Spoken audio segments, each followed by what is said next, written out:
आम्ही तुझे आभार मानतो पिता, तुला धन्यवाद देतो, तुझी स्तुती करतो प्रभू।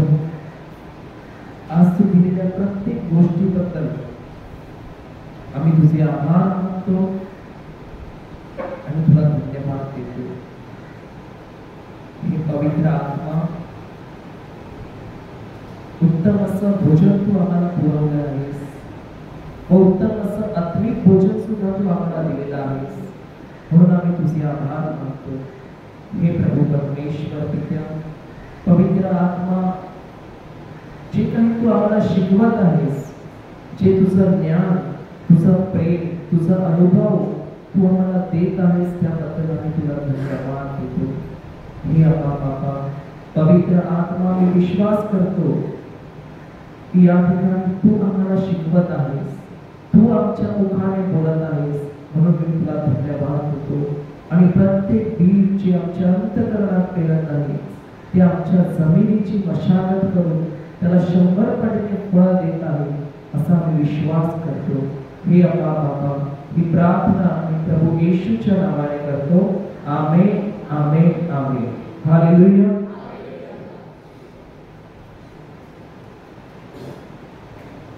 Hallelujah, hallelujah. तर आता आपण बघितलं की माणूस काय करतो, त्याच्या जीवनामध्ये जास्तीत जास्त जी गोष्ट नाही आहे त्याच्यावर तो विचार करतो, आणि जी गोष्ट दिली आहे त्याच्यावर तो धन्यवाद कधीच देत नाही। त्यामुळे त्याचं जीवन काय असते, हमेशा प्रॉब्लेम प्रॉब्लेम प्रॉब्लेम प्रॉब्लेम। खरं पाहायला गेलं, जो प्रॉब्लेम शब्द आहे तो माणसाच्या जीवनामध्ये घातक आहे, आणि प्रॉब्लेम जो आहे तो क्रिएट करणारा पण कोण आहे, मनुष्यच आहे। कारण ज्याच्या मुखातून, काल जसं आम्ही बघितलं की जे शब्द आहे ते बीज आहे, आणि आमच्या हृदयात जर बीज पडलं तर ते काय होणार आहे, काय होणार, फळ येणार का नाही येणार। मग प्रॉब्लेम हा शब्द ज्याच्या जीवनात त्याने पेरला आहे, त्याच्या जीवनात काय येणार, हा प्रॉब्लेम प्रॉब्लेम प्रॉब्लेम। तर आज आपण शिकूया अजून की कशा प्रकारे आपण चिंतेपासून दूर जाऊ शकतो। चिंता किती लोकांना येते, हात वर करा। आज मी बोललो ना, ज्याला चिंता नाही तो वेडा आहे। चिंता सर्वांना येते, पण आम्हाला ती करत बसायची नाहीये। तर आता चिंता म्हणजे काय आहे, सिस्टर, चिंता म्हणजे काय आहे? हा, टेन्शन। टेन्शन म्हणजे काय, चिंता। चिंता म्हणजे काय आहे, not feeling faith in word. अजून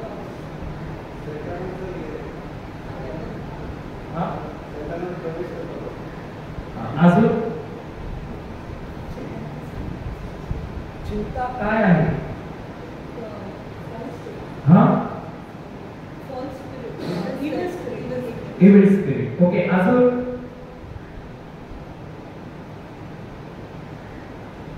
आणि चिंता होते कधी, येते कधी कधी।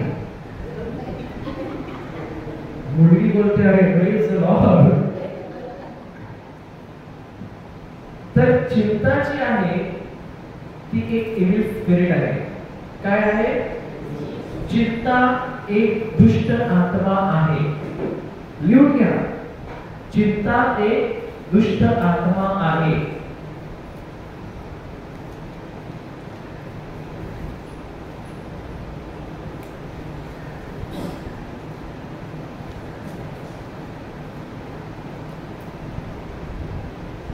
चिंता एक दुष्ट आत्मा आहे। आता चिंता ही जी दुष्ट आत्मा आहे ती नेहमी आम्हाला परमेश्वराच्या वचनाच्या विरुद्ध विचार करण्यासाठी काय करते? प्रोत्साहित करते. परमेश चिंता ही जी दुष्ट आत्मा आहे ती नेहमी परमेश्वराच्या वचनाच्या विरुद्ध विचार करायला आम्हाला काय करते? प्रोत्साहित करते. आणि कसं प्रोत्साहित करते मी तुम्हाला सांगतो. आता तुम्ही दिवसभर इथे बसलेले आहात, बरोबर आहे, आणि तुम्हाला काहीच प्रॉब्लेम नाही. तुम्ही बोलतात मी हेल्दी आहे, वेल्थी आहे, स्वस्थ आहे, मस्त आहे, मी बरी झालेली आहे, आणि त्याच क्षणाला तुम्हाला काहीतरी व्हायला चालू होतं. मग आता विचार काय करणार? मी बरी झाली का माझं काय होईल? काय विचार करणार? माझं काय होणार, कसं होणार? गूगल डॉक्टरवर जाणार, बरोबर आहे ना? ये किधर था, ये किधर था, वो किधर था, ये ऐसा हुआ, वैसा हुआ, वैसा हुआ. मग चिंता हा जो दुष्ट आत्मा आहे तो अशी एक परिस्थिती माणसाच्या जीवनामध्ये निर्माण करायला पाहतो की तो भाग पाडतो की तो व्यक्ती त्या परिस्थितीला अनुसरून बरोबर परमेश्वराच्या वचनाच्या विरोधामध्ये जाऊन काय केला पाहिजे? विचार केला पाहिजे. आणि आमच्या या विचारामध्ये किती शब्द जास्तीत जास्त परमेश्वराचं जे आम्हाला प्रभूने सांगितलंय त्याचे असतात, किती शब्द प्रभूने सांगितले त्याचे याच्यात आहेत, आणि किती शब्द आम्ही परिस्थितीला अनुसरून बोलत आहोत.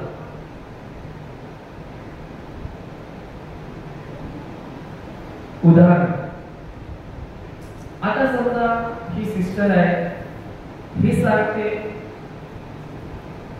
समजा तिला जीवनात तिच्या कोणी प्रेमच नाही केलं, उदाहरण, ना मम्मी डॅडीने केलं किंवा नवऱ्याने केलं, कोणीच नाही केलं, तर तिची परिस्थिती तिला या मनामध्ये दुष्ट आत्मा जो चिंतेचा आहे तो तिच्यामध्ये विचार टाकायला येतो की बघ तुला कोण प्रेम करणार नाहीये, बघ तुझ्यावर कोण तुझ्याशी बोलत नाहीये, बरोबर आहे ना? आणि आता ही मुलगी जर हिच्याकडे प्रभूचं वचन नाहीच आहे, मग हिला कसं समजणार की मी चिंता करते की मी बरोबर विचार करते? कसं समजणार? कसं समजणार मला की मी चिंता करते का प्रभूच्या वचनावर मनन करते? कसं समजणार? जे मी थिंक करते ते राईट आहे हे कसं काय माहिती मला? आता किती लोकांना इथे विचार येतात? विचार येतात का? सोच आता है क्या? नहीं आता है? आता है ना? वो सही होता है या गलत होता है? कैसे पता चलेगा हमको?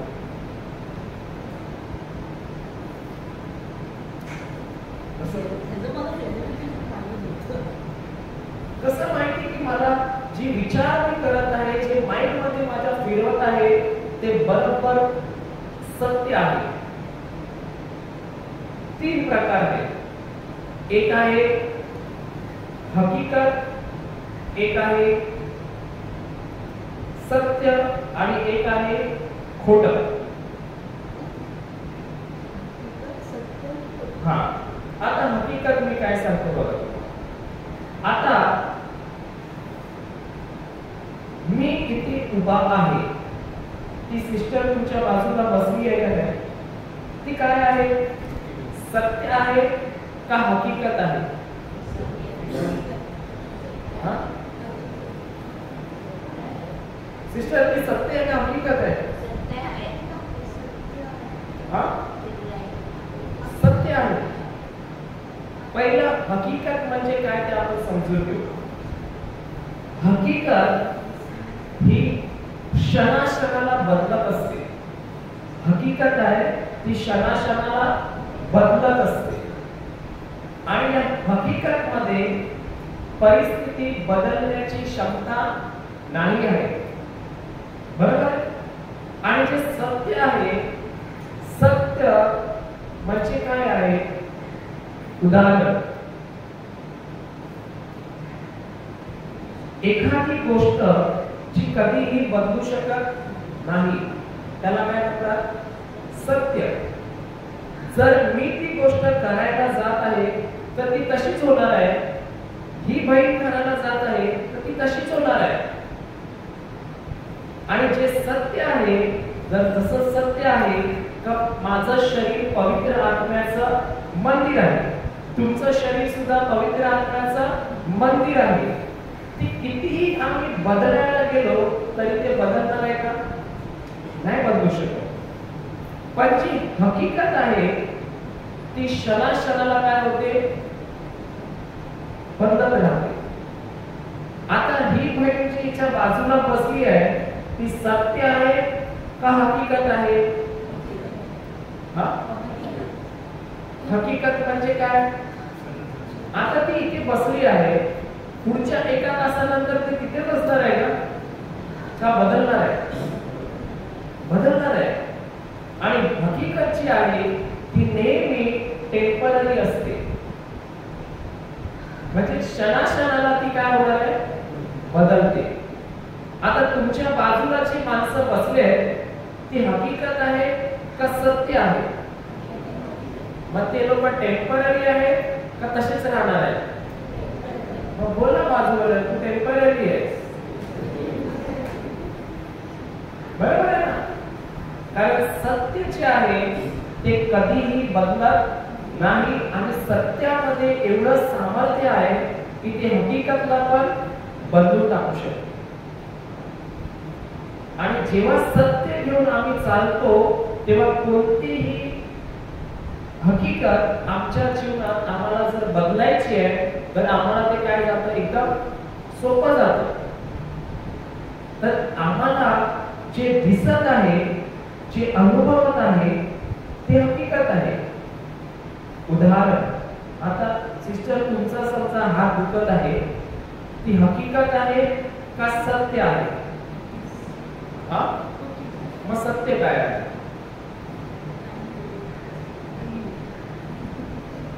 त्यांचं ऐकू नका, ते काय पण बोलतात तुम्हाला. कसं आहे मी? कसं बरोबर? बरं होणार का झालेलं आहे? मग कसं माहिती झालेलं आहे? प्रूफ काय आहे? कुठे आहे? कुठे आहे?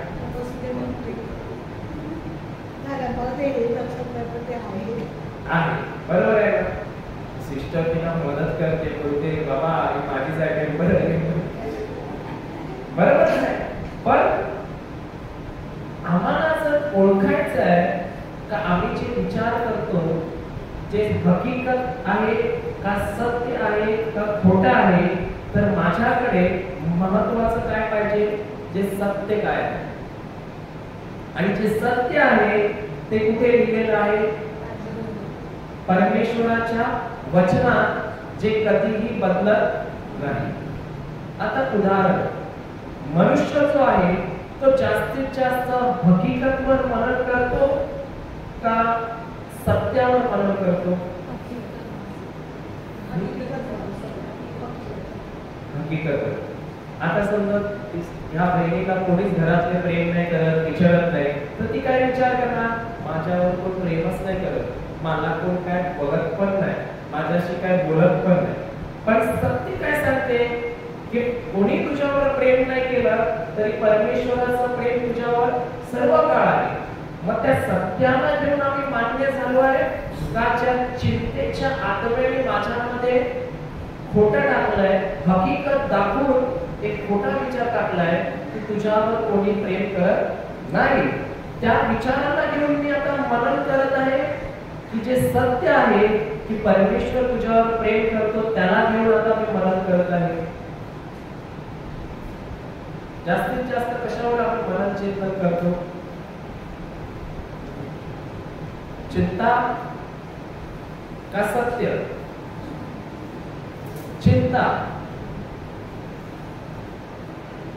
मग आता खोटं काय आहे?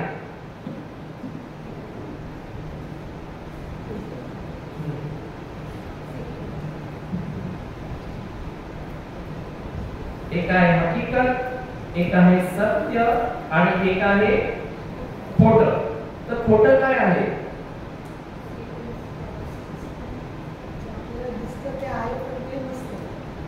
मग हकीकत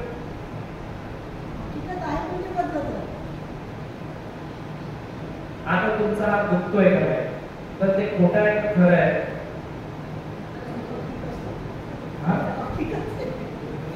हकीकत आहे. मग खोटं आहे? खोटं आहे का हकीकत आहे? खोटं आहे.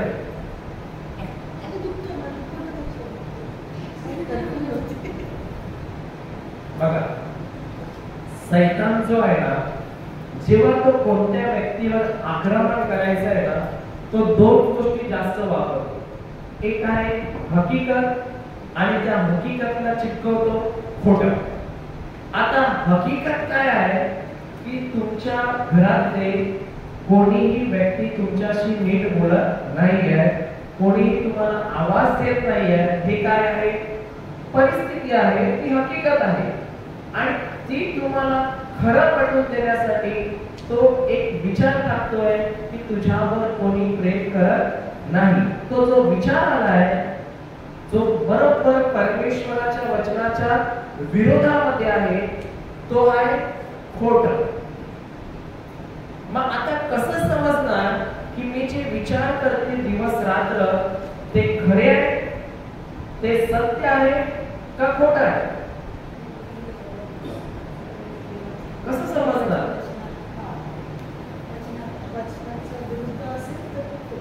पण कसं समजणार ते खोटं आहे? हा,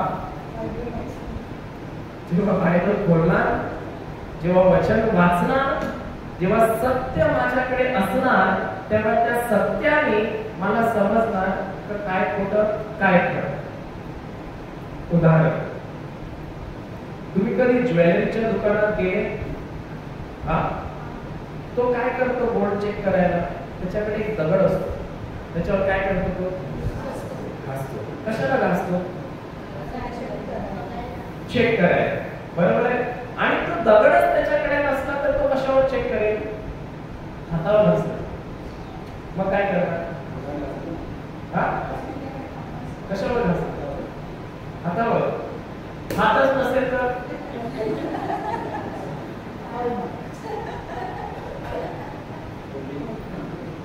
दुर्बीण असेल तर, म्हणजे कोणतीही गोष्ट जर आम्हाला पारखायची आहे तर त्याच्यावरून ती जे चेक करण्यासाठी वस्तू लागते ती आमच्याकडे असणं गरजेचं आहे.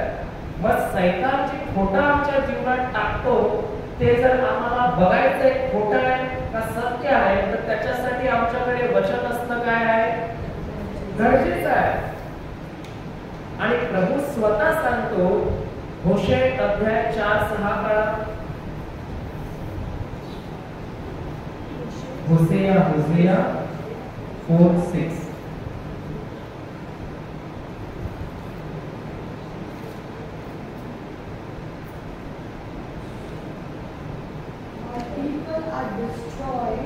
My people are destroyed for lack of prayer.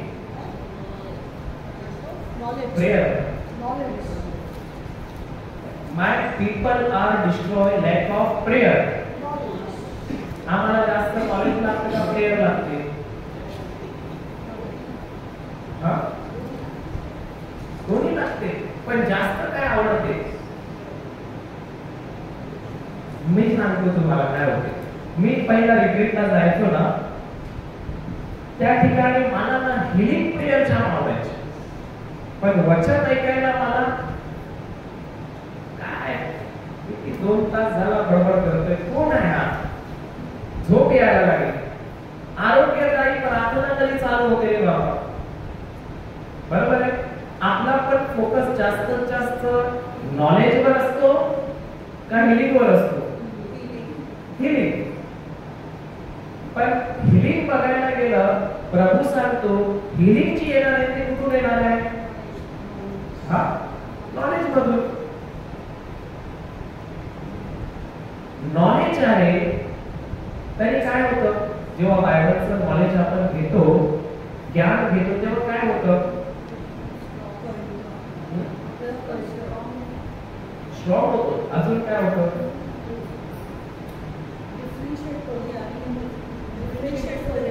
Differentiate करू शकतो. अजून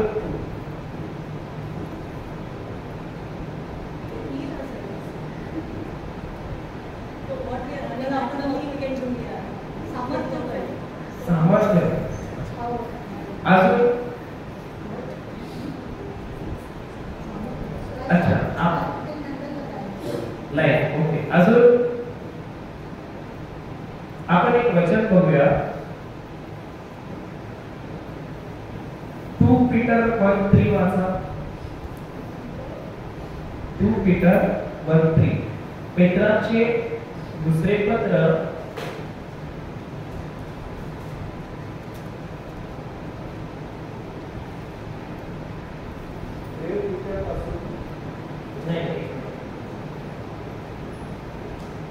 दोन वाचा.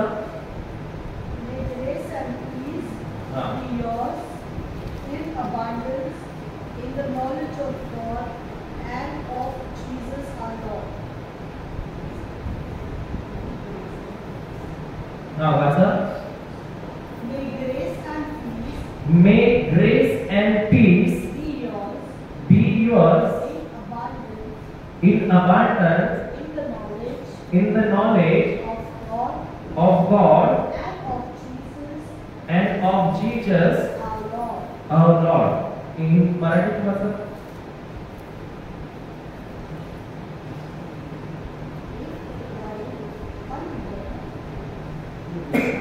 2 Peter 1:2.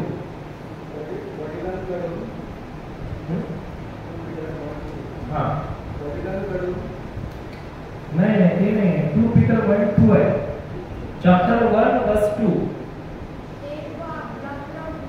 देव व आपला प्रभू येशू यांच्या ओळखीने तुम्हाला कृपा व शांती विपुल मिळो.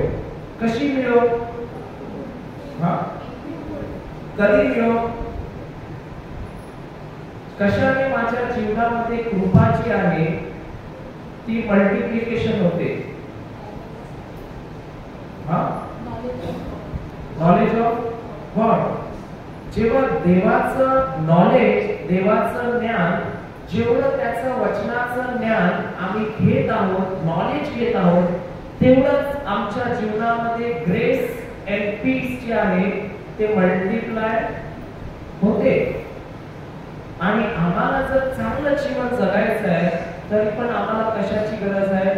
ग्रेस म्हणजे कृपा. आता कृपा म्हणजे काय?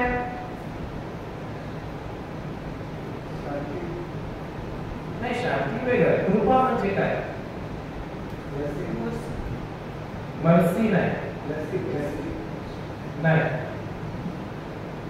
कृपा म्हणजे काय? अजून प्रेम नाही.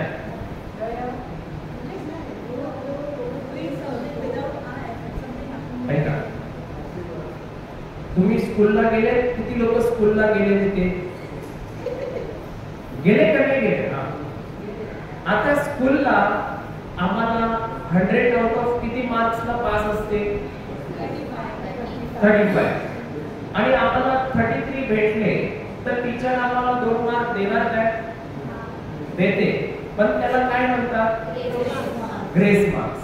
मग ग्रेस मार्क्स आहे ते आम्ही हुशार होतो म्हणून आम्हाला दिले गेले का आम्ही ढबू होतो म्हणून आम्हाला दिले गेले?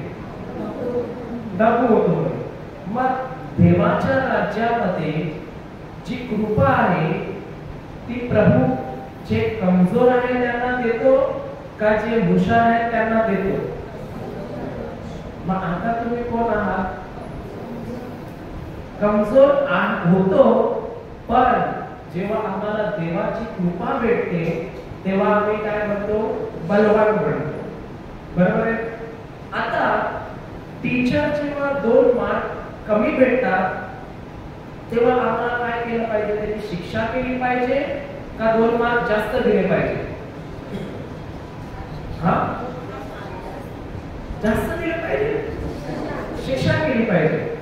पण टीचर जी शिक्षा आहे आम्हाला ती करत नाही, ती उलटी शिक्षा काय करून टाकते?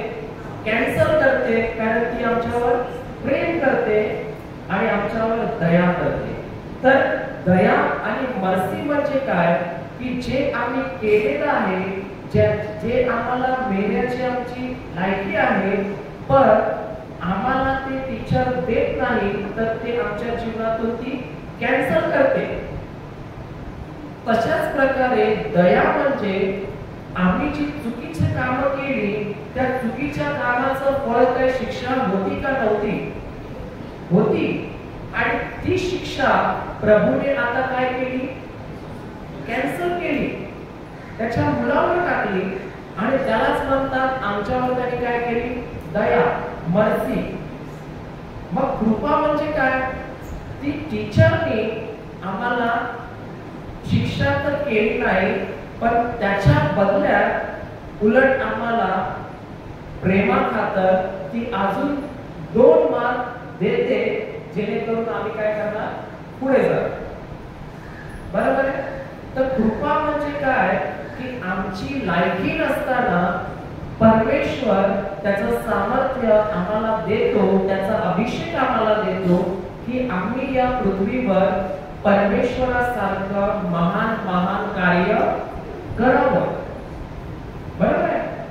मग आम्हाला कमजोर होतो, कमजोर आहे म्हणूनच कृपेची गरज आहे का आम्ही हुशार आहे म्हणून आम्हाला देव कृपा देतो? आम्ही कमजोर आहे, पण कृपा मिळाल्यावर आम्ही काय आहे? बलवान आहे. आता उदाहरण, सकाळपासून ते संध्याकाळपर्यंत मला नाही वाटत की कोणताही व्यक्ती कामकता बोलू शकतो. पण बोलू शकते? मला माहिती आहे मी सुद्धा बोलू नाही शकतो, गॅरंटी आहे. पण परमेश्वराचं सामर्थ्य त्याने आम्हाला दिलं आहे की जी कृपा आहे ती जेव्हा वापरत आहे.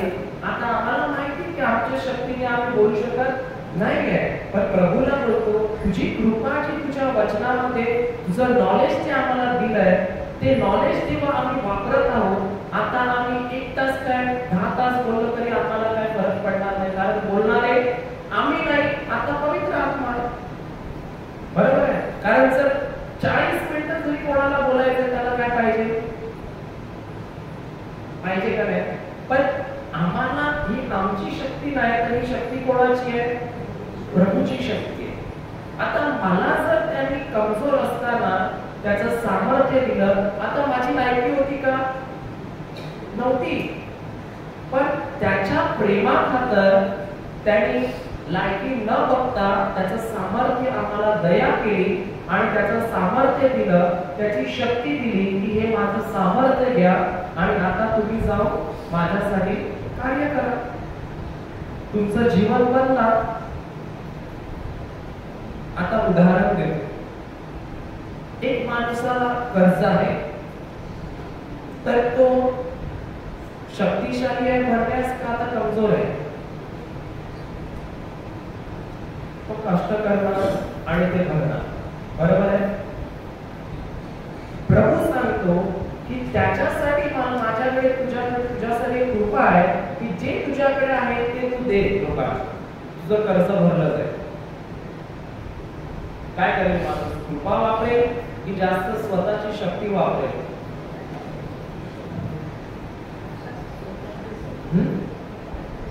कृपा. सगळे कृपा.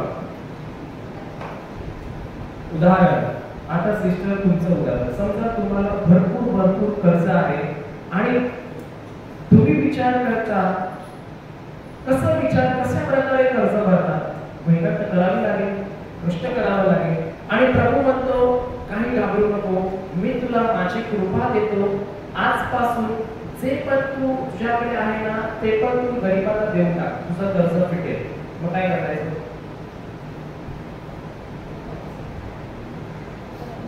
करायचं हा मेहनत करणार पण गरिबाला देणार का? पण माझे तर 8 कर्ज असेच फिटले गेले ना, मेहनत केली ना काय केलं. मी जे होतं ते देत गेलो आणि प्रभूंनी जी कृपा दिली आहे त्या म्हणजे तुम्हाला दिलं आहे ती वापरली. आता पाहिजे तेवढं आपल्याकडे येतच आहे. पण जी कृपा आहे त्याच्यावर विश्वास ठेवायला आम्हाला थोडं कठीण जाते की माझ्याकडे एकतर एवढेच आहे आणि ते पण सांगतो देऊन टाक. असं कसं? प्रभू खरोखर प्रेम करतोय का दुश्मनी काढतोय? जे आहे ते पण देऊन टाक. बरोबर की नाही? पण आम्हाला ठाऊक नाहीये की जेव्हा आम्ही कमजोर होतो तेव्हाच परमेश्वराचं सामर्थ्य आमच्या जीवनात काम करायला सुरुवात करते. म्हणजे प्रत्येक दरवाजा जेव्हा बंद करतो ना तेव्हा आमच्याकडे एकच ऑप्शन होतो. कोण? प्रभू. जे सांगितले ते करत होतो. पण अनेक दरवाजे उघडे असतात तेव्हा आम्ही प्रभूकडे जातो का 10 ठिकाणी फिरतो? 10 ठिकाणी. पण प्रभू जे सांगतो ते सर्वात सोपं असते आणि ती त्याची कृपा आहे. बरोबर आहे का नाही? कारण कृपा जी आहे ती आम्हा सर्वांना दिलेलं आहे. त्याचं सामर्थ्य ते आम्ही आमच्या घामाने कमवलेली आहे का कृपा? नाही. ती कृपा जी आहे ती प्रभू येशूने जे क्रूसावर आपल्यासाठी केलं ना त्याने ते कमवून आम्हाला दिलेलं आहे. त्याचं सामर्थ्य आम्हाला तो आमच्या जीवनामध्ये देत आहे. आता कोणतं चांगलं काम आम्ही केलंय की परमेश्वराचं सामर्थ्य त्याने द्यावं संकटातून बाहेर यायला आम्हाला? कोणतं चांगलं काम आहे का? नाही. पण त्याच्या प्रेमाखातर त्याने आम्हाला काय दिलेलं आहे? कृपा दिलेली आहे. मग आता कृपेने समस्यातून बाहेर पडणं सोपं आहे का स्वतःच्या ताकदीवर बाहेर पडणं सोपं आहे? हा कृपे. आणि कृपा जी आहे आमच्या जीवनात जर आमचं सामर्थ्य आम्ही वापरू नाही शकत तर कोणाचं सामर्थ्य पाहिजे आम्हाला? देवाचं. आणि देवाचं सामर्थ्य हीच काय आहे? देवाची कृपा. पण देवाची कृपा जी आमचं जीवन बदलणार आहे ती सुद्धा प्रभू सांगतो की तुमच्या जीवनात जर कृपा वाढायला पाहिजे तर तुम्हाला किती काय करून वाढणार नाही. तर तुम्हाला एकच मार्ग आहे की तुम्हाला देवाचं ज्ञान जे वचन आहे जे सत्य आहे त्याच्या मागे तुम्हाला शोधत राहावं लागेल.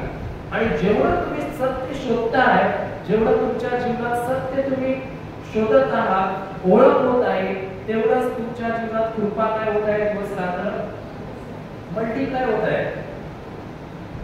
मग आम्ही ज्ञानाच्या मागे जास्त आहोत का दुसऱ्यावर प्रार्थना करायला सर्व व्यवस्थित होत आहे?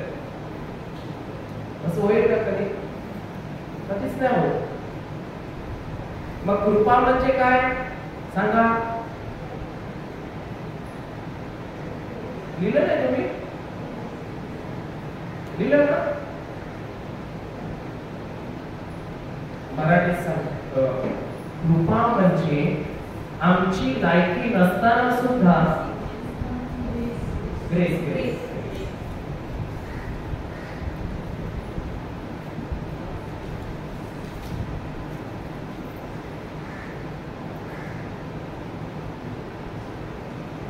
कृपा म्हणजे आमची लायकी नसताना सुद्धा परमेश्वराची इच्छा आहे की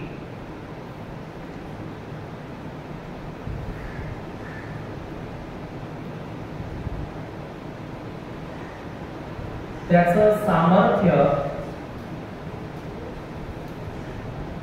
त्याचा अभिषेक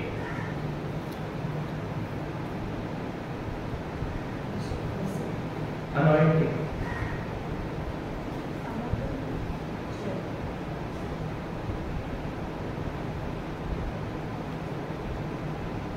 आमच्या जीवनात वापरून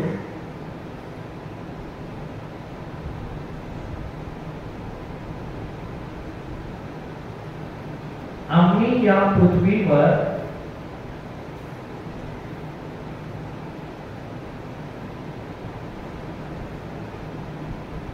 परमेश्वरासारखं कार्य करावं.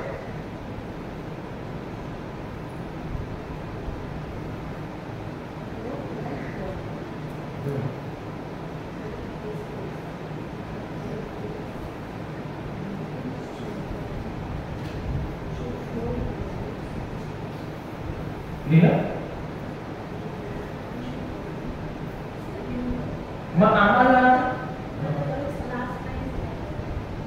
आमची लायकी नसताना सुद्धा परमेश्वराची इच्छा आहे की त्याचं सामर्थ्य आणि त्याचा अभिषेक आमच्या जीवनात या पृथ्वीवर परमेश्वरासमान कार्य करण्यासाठी वापरावं. मग आता आमच्या जीवनामध्ये अनेक क्षेत्र आहेत. आरोग्य, क्षमा, नीतिमत्व, बरेच सारे प्रोटेक्शन. मग प्रत्येक क्षेत्रामध्ये आपण परमेश्वराचं सामर्थ्य वापरत आहोत, त्याची कृपा वापरत आहोत की आमचं स्वतःचं सामर्थ्य वापरत आहोत?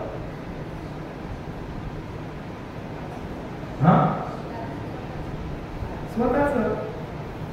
आणि जेव्हा आम्हाला जर फायनान्शियली स्ट्रॉंग व्हायचं आहे तर आम्हाला शोधावं लागेल की परमेश्वर पिता ह्या फायनान्स विषयी त्यांनी बायबलमध्ये काय म्हटलेलं आहे, त्याचं सामर्थ्य, त्याची कृपा मला फायनान्स विषयी बायबलमध्ये काय म्हणत आहे. जर मला हिलिंग पाहिजे तर मला शोधावं लागेल की परमेश्वराची कृपा त्या बायबलमध्ये मला काय म्हणत आहे. जर मला प्रोटेक्शन पाहिजे तर त्या बायबलमध्ये प्रभूने काय सत्य सांगितलेलं आहे ज्याच्याने मला प्रोटेक्शन भेटणार आहे. पण एखादा व्यक्ती कधी बघितले तुम्ही, तो म्हणतो माझ्यावर परमेश्वराची जाम कृपा आहे, जाम कृपा आहे, पण बायबलमधलं एक वचन सुद्धा माहिती नाही. असे काय? मग कसं काय शक्य आहे की ज्याच्याकडे वचनच नाहीये आणि तो म्हणतो माझ्याकडे कृपा आहे? शक्य आहे का? कारण कृपा जी आहे, प्रभू स्वतः सांगतो, कृपा आमच्या जीवनात येण्यासाठी भरभराटीने आम्हाला कशाच्या ओळखीची गरज आहे? देवाचा ज्ञानाची गरज आम्हाला जास्त आहे. आणि देवाचं ज्ञान कुठे भेटणार? बायबलमध्ये. पण देवाचं ज्ञानच नाही आहे, वचनच नाही आहे, तर तिथे कशी काय कृपा त्या माणसाच्या जीवनात आहे? याचा अर्थ काय की जे तो कृपा समजतोय ते काहीतरी दुसरं आहे आणि ते सैतानाचं खोटं सुद्धा असू शकतं. बरोबर आहे ना? मग आम्हाला प्रभूने तेच सांगितलंय की जो चिंतेचा आत्मा येतो आमच्या जीवनात, तो का येतो, का कार्य करतो? कारण आमचे लोक, प्रभू सांगतो, ते प्रार्थना कमी केल्यामुळे मरत नाहीयेत, ते उपास नाही केल्यामुळे मरत नाहीयेत. ते कशामुळे मरतात आहे? ज्ञानाचा अभाव आहे, ज्ञानाची कमतरता आहे, त्यामुळे ते लोक मरत आहेत. कारण जेव्हा परमेश्वराचं ज्ञान एखाद्या व्यक्तीला भेटतं तेव्हा त्याचं जीवन बदलल्याशिवाय राहणार नाही. कारण परमेश्वराचं ज्ञान म्हणजे त्याचं सामर्थ्य आहे. आता मी तर हिंदू कुटुंबातून होतो ना, मग असं काय माझ्या जीवनामध्ये आलं की माझं जीवन पूर्ण चेंज झालं? कोणती गोष्ट आली? काय नवीन आलं माझ्या जीवनात?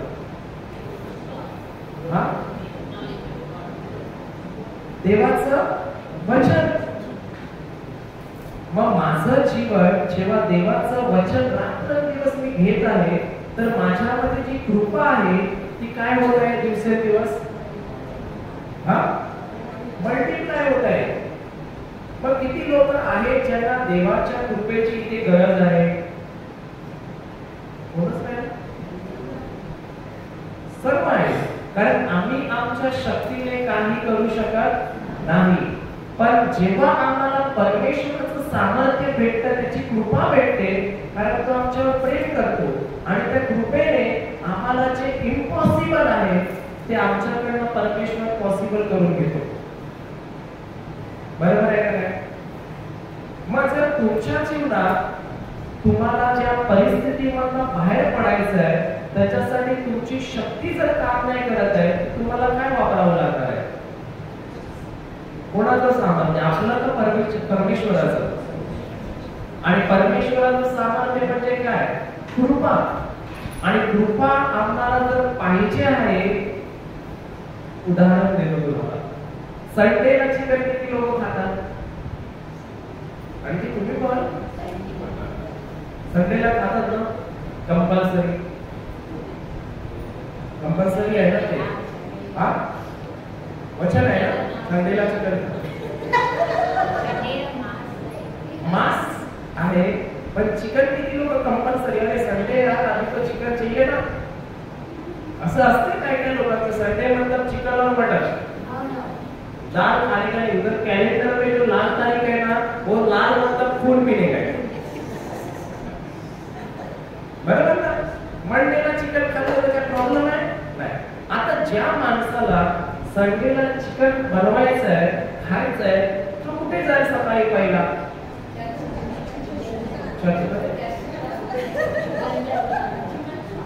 चिकन शॉप मध्ये जाईल का चर्च मध्ये? कशाला पहिला चर्च मध्ये जाईल, पण विचार करूनच जाईल ते चिकन खायचं.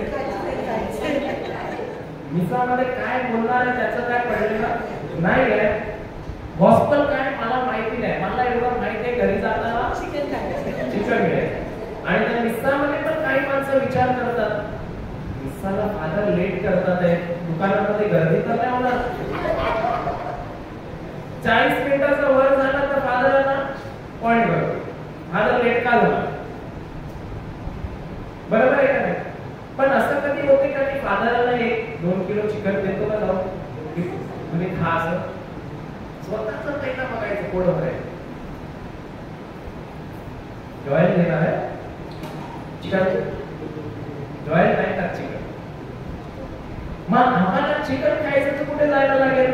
चिकनच्या शॉप मध्ये. मग कृपा जी आहे ती मल्टिप्लाय होते. कशाने मल्टिप्लाय होते? देवाच्या ज्ञानाने. आता देवाचं ज्ञान कुठे भेटणार? चिकन शॉप मध्ये. मग कुठे भेटते? बायबल मध्ये.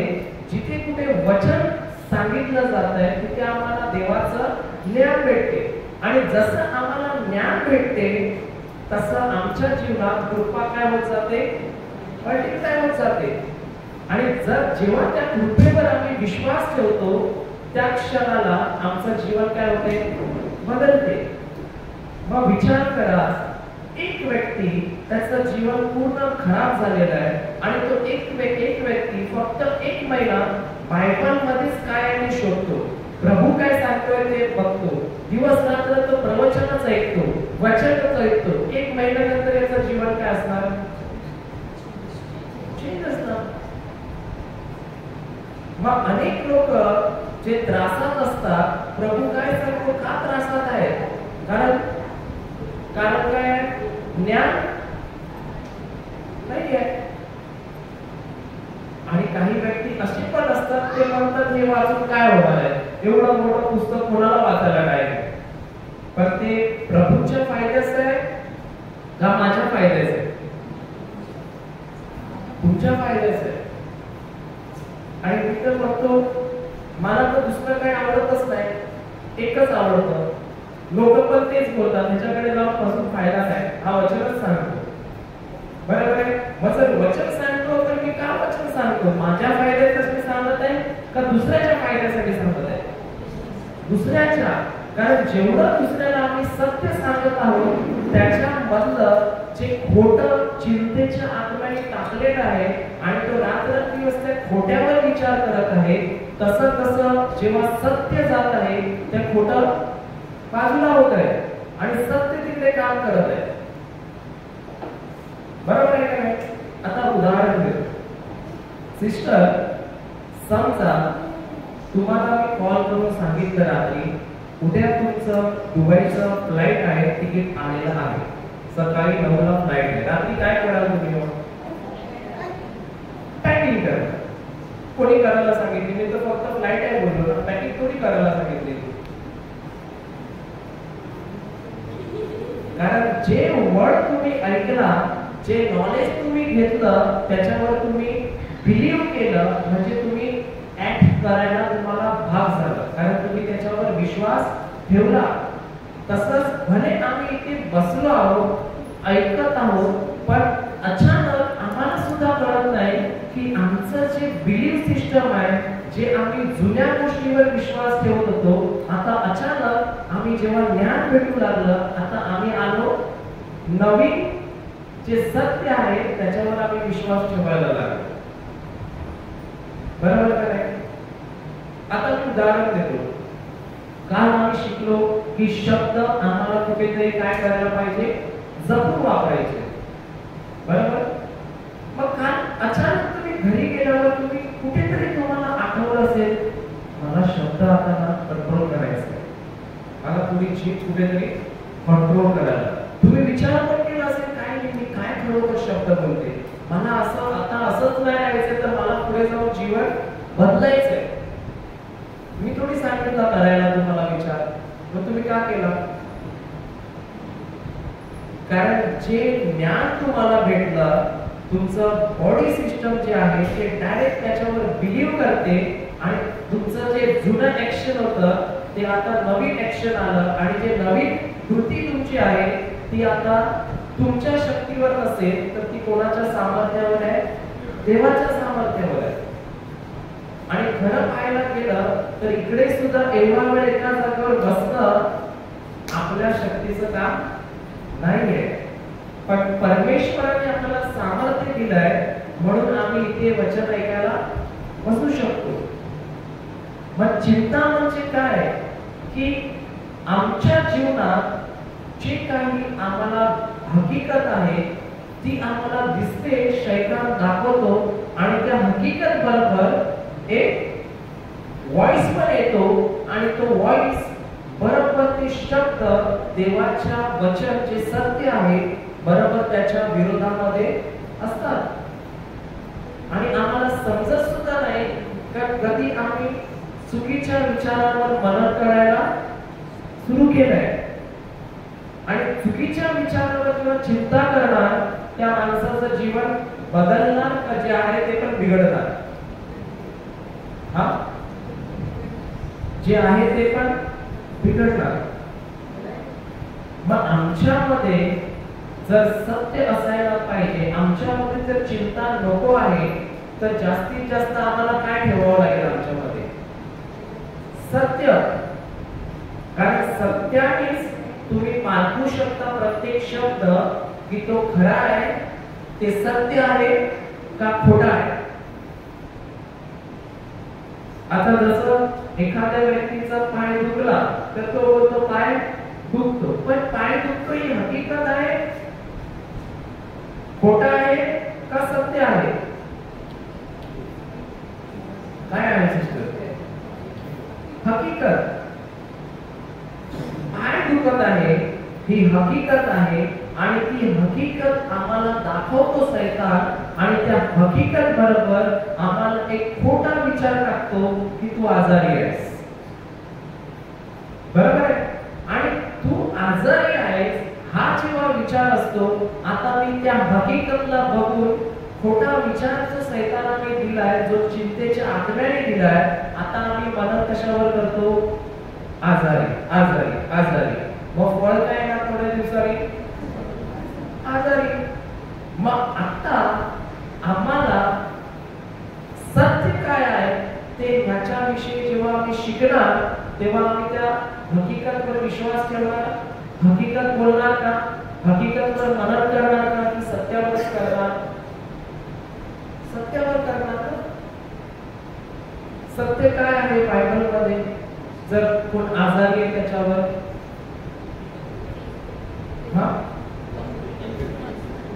मी बरा झालोय, प्रभू येशूच्या दयाने मी बरा झालेलो आहे, हे सत्य आहे जे कधीही बदलणार नाही आहे.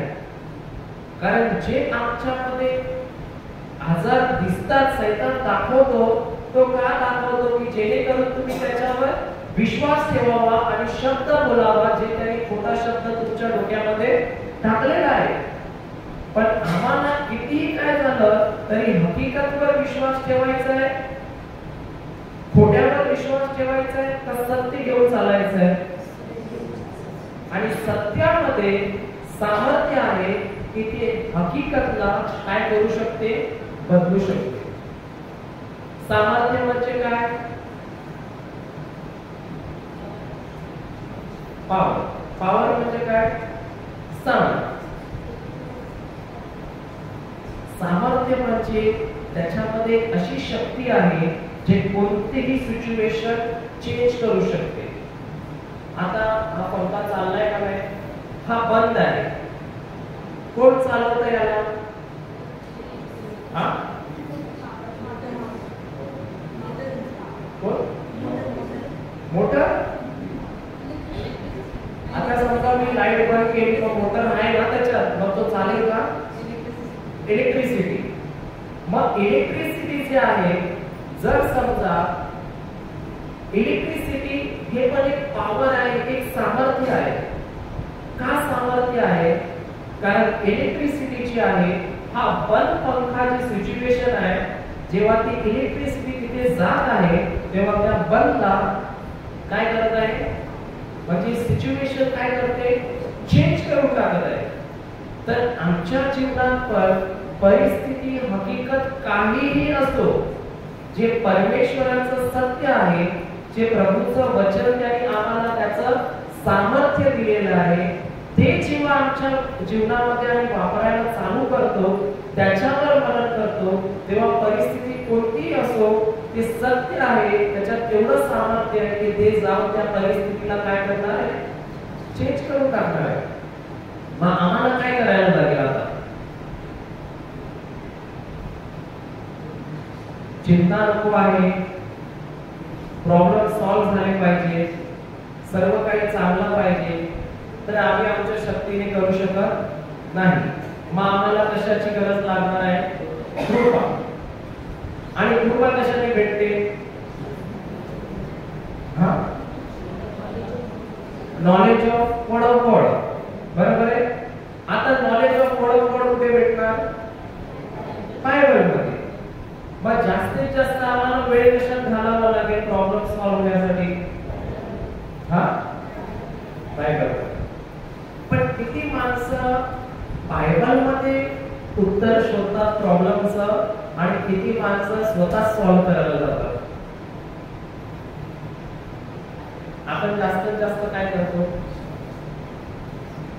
स्वतः सांगतो की आम्हालाच माहिती आहे काय करायचंय, तू काय मला वचन सांगतो, मला सर्व येते म्हणूनच बसला. कारण आपण जेव्हा म्हणतो की आम्हाला नाही येत, प्रभू सांगतो मग आता तुझी कृपा मी देऊ शकतो, माझी कृपा तुला मी देऊ शकतो. कारण ग्रेस मार्क जेव्हा टीचर देते, ती कोणाला देते? तो कमजोर आहे का हुशार आहे? मग आम्ही जर बोलतो आम्हाला येते, तर प्रभू देणार आहे का? नाही. तुला येते तर तू कर. बरोबर आहे ना?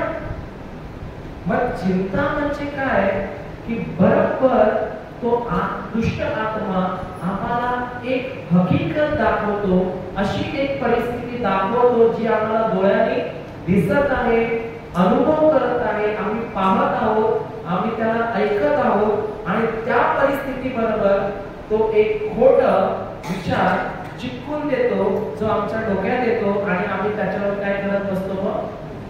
मनन करतो. आणि तो चुकीचा विचार जो आहे, खोटा आहे, ते आमच्यामध्ये आरोग्य आणणार की अजून आजार आणणार? आजार आणणार. मग पहिली गोष्ट बघितलं की चिंता एक काय आहे? दुष्ट आत्मा आहे. आणि चिंता, जो चिंतेचा आत्मा आहे, तो नेहमी आम्हाला प्रोत्साहित करतो, हकीकत दाखवतो, आणि तो आम्हाला एक खोटं जे आहे, जे सत्य नाही आहे, तर बरोबर परमेश्वराच्या वचनाच्या विरोधात आहे तो विचार टाकून आम्हाला त्याच्यावर काय करायला लावतो, तो मनन करायला लावतो. काही कळते का नाही कळते? कळते ना? आता आपण एक वचन बघूया, मॅथ्यू चॅप्टर 6 वर्स 25 मध्ये जाऊ.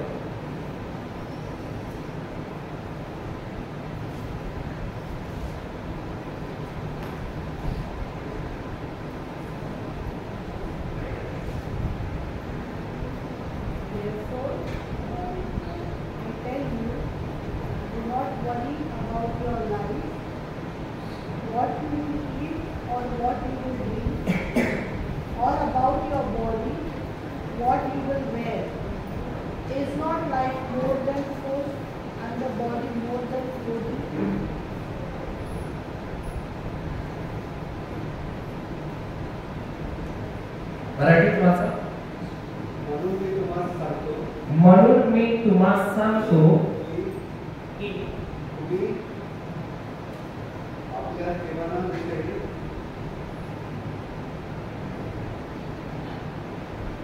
पुढे जीवनाविषयी काळजी करू नका. काळजी करू नका. आणि आपण काय खावे आणि काय प्यावे किंवा आपल्या शरीराविषयी आपण काय आवडावे अशी चिंता करू नका. याची चिंता करू नका. करू नका. आता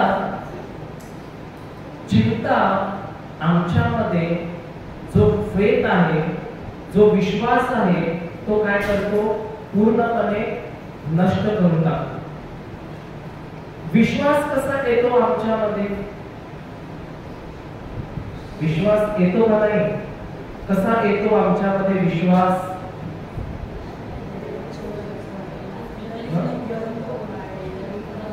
ऐकून ऐकून काय येतो? विश्वास येतो.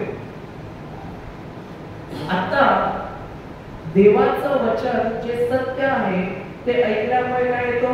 विश्वास. आणि चिंतेचा आत्मा आम्हाला काय ऐकवतो? जे बरोबर देवाने जे सांगितलंय त्याच्या विरोधात आहे. मग आता जेव्हा आम्ही वचन ऐकतो, विश्वास येतो, मग चिंता जेव्हा आम्ही करत आहोत, देवाच्या वचनाच्या विरोधात जेव्हा विचार करत आहोत, ते आमच्यामध्ये काय येत असेल? अविश्वास. मग अविश्वास आमचं जीवन घडवणार का जे आहे ते तोडून टाकणार? आहे ते पण तोडून टाकणार. मग लिहा की चिंता एक अविश्वास आहे. चिंता एक अविश्वास आहे. वरी 20 बार मिले.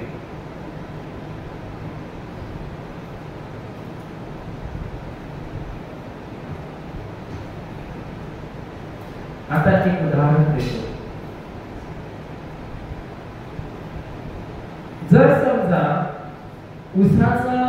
उसाचा रस कधी पिलाय तुम्ही? उसाचा रस पिलाय?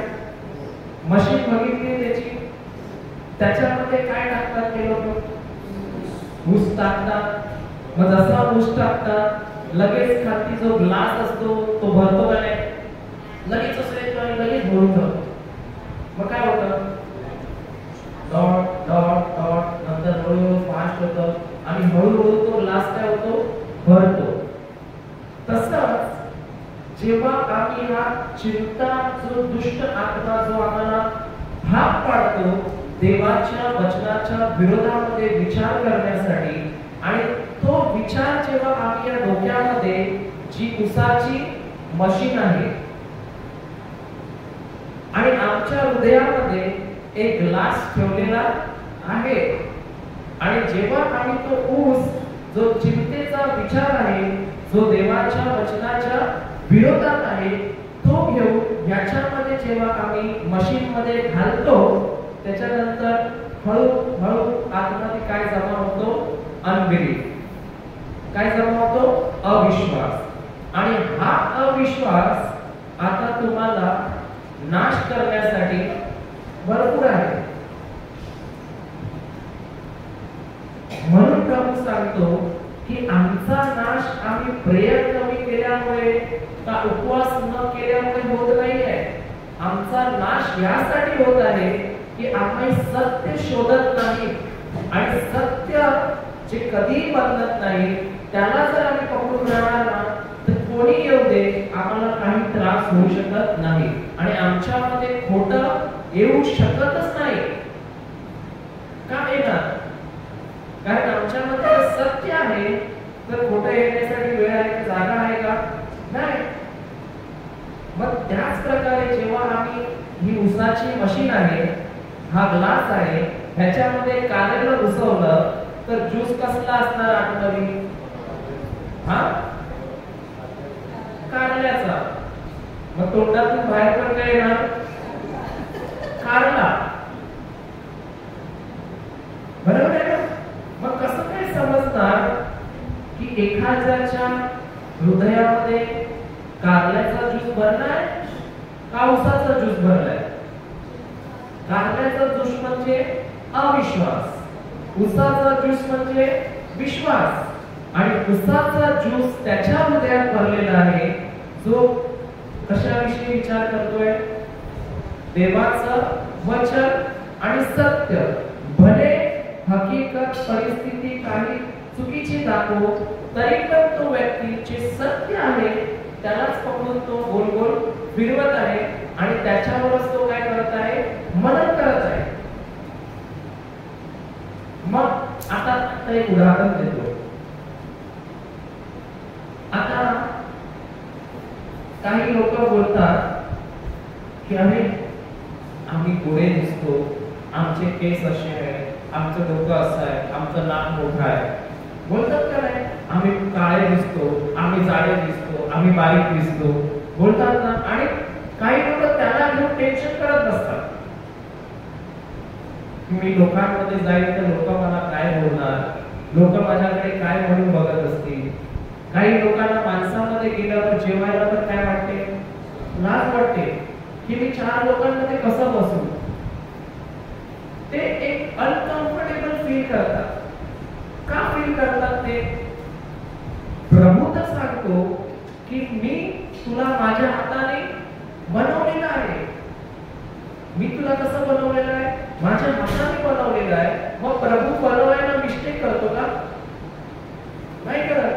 परफेक्ट बनवलेलं आहे आणि तो तर आम्हाला सांगतो मी तुला माझ्या प्रतिरूपामध्ये बनवलेलं आहे.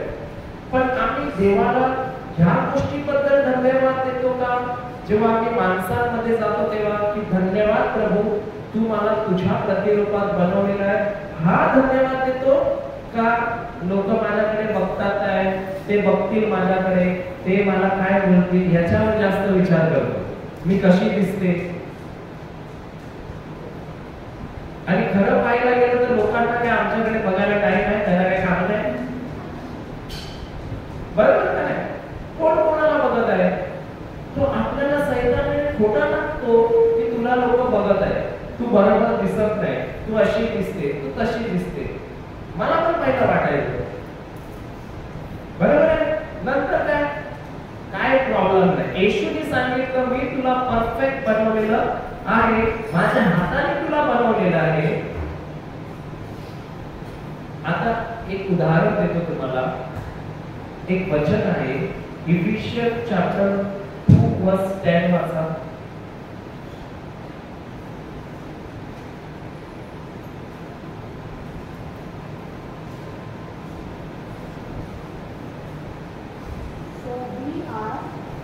What he has made us, created in Christ Jesus for good works, which God prepared beforehand to be our way of life.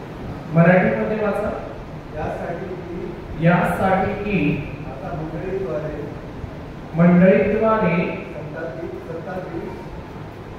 नाही हे रॉंग. एफिसिकन्स पत्र अध्याय 2 वचन 10.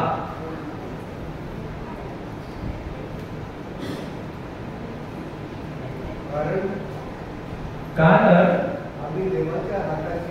आम्ही देवाच्या हाताची काय आहोत? कृती आहोत. मग आम्हाला कोणी बनवलेलं आहे? देवाने बनवलेलं आहे. मग आम्ही का, जेव्हा आम्ही लोकांमध्ये जातो तेव्हा सैतान आम्हाला सांगतो तू बरोबर दिसत नाही, तुझी केस पिकलेली आहे, तुझा कलर बरोबर नाही आहे, तुला डाग आहे. ते आम्ही ऐकून का मान्य होऊन जातो आणि का त्या लोकांमध्ये आम्हाला लाज वाटते? कारण आमच्यामध्ये सैतान काय टाकतो? खोटं टाकतो की तू बरोबर दिसत नाही, तुझा आवाज बरोबर नाही, तुझा नाक मोठा आहे, तुझी जीभ मोठी आहे, तुझा कान मोठा आहे. कोण टाकतो? आणि सांगतो तू फेअर अँड लवली लाव, गोरा होशील. मी पण लावायचं पहिला, माहितीये का? पण काय झालं? पण जेव्हा मनुष्य बायबल वाचतो, प्रभू सांगतो घाबरू नको, पण तुला बनवणारा मी आहे. तुला बनवणारा कोण आहे? मी आहे. जर मला त्याने अशा प्रकारे बनवलंय तर त्याच्यामध्ये त्याचं काहीतरी वैशिष्ट्य आहे. एक उदाहरण, आम्ही किती वेळा आमची तुलना दुसऱ्याशी करतो. मी काळा आहे, ती गोरी आहे, ती जास्त गोरी आहे, मी काळा आहे. किंवा ती जाडी आहे, मी पातळ आहे, मला पण जाडं व्हायचं होतं. ती जाडी आहे, ती बोलते मला बारीक व्हायचंय, बारीक आहे बोलतो मला जाडं व्हायचंय. बरोबर आहे ना? आम्ही कम्पेअर करायला चालू करतो. पण मला एक प्रश्न आहे, आमची बोटं आहेत ना 5 ही हाताची, ही का एक साईडला का नाही बनवली परमेश्वराने? 15 मार्काचा प्रश्न. ही बोटं परमेश्वराने सेम साईजला का नाही बनवली? एक छोटा एक मोठा असं का बनवलं? आणि लाईनी पण मारल्या मध्ये मध्ये का?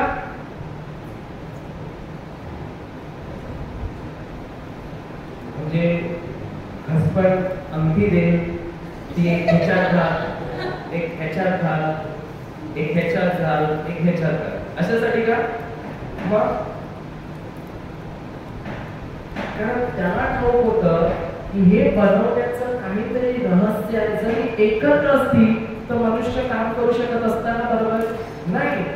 तशाच प्रकारे त्यांनी सर्वांना बनवलं, पण प्रत्येक व्यक्तीचं काम त्यांनी काय दिलेलं आहे? वेगळं दिलेलं आहे.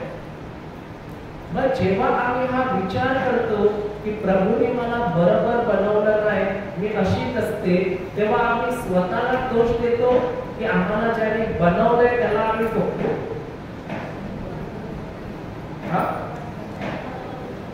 आता मी आलो का नाही इकडे, तुम्ही मला बिर्याणी दिली का नाही व्हेज, आणि मी जाताना सिस्टरला बोललो सिस्टर जेवण बरोबर नव्हतं, मला आवडलं नाही. काय बोलणार? सिस्टरला आनंद होईल का नाही? हा, सिस्टर तिथे 2-2 तास त्या गॅसवर उभी आहे, गॅसच्या बाजूला, बरोबर आहे का? आणि जेवण करत आहे आणि घामाघूम झाली अख्खी आणि थकली, आणि एवढं बनवून पण तिने मला दिलं आणि बोलते एवढं सुंदर झालेलं आहे. आणि लास्टला मी तिला बोलतो मला जेवण नको, मी बाहेर हॉटेलमध्ये जेवण येतो, कारण काही बरोबर नाही. काय होणार तुझं?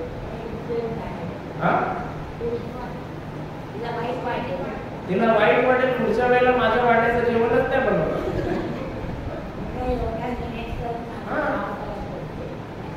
आणि प्रभूने, आम्ही एक वेळ चुका करू शकतो का नाही? आणि चुका करतो, पण परमेश्वर जो आहे तो त्याच्या कामामध्ये चुका करेल का? नाही. मग आम्हाला इतकं सुंदर त्याने बनवलंय, पण जेव्हा आम्ही बोलतो ना, आणि लोक मला काय बोलतील, मी माईक घेऊन कशी दिसते, बरोबर आहे का नाही? माझे केस तिकडे लोकांनी बघितले तर लोक माईक बघतील का तुला बघतील का केस बघतील?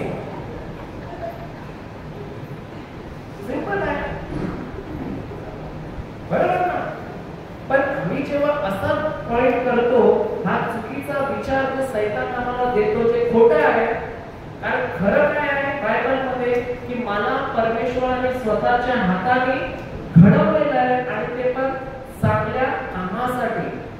जर असं मला घडवलेलं आहे याचा अर्थ त्याने मला काहीतरी काम दिलेलं आहे, म्हणून मला त्याने कसं घडवलेलं आहे. बरोबर आहे का नाही? मग चिंतेचा आत्मा मला विचार देतो की तू बरोबर नाही दिसत, तू अशी दिसते, तशी दिसते, तुझं कसं होणार, तुझं लग्न होणार का नाही होणार.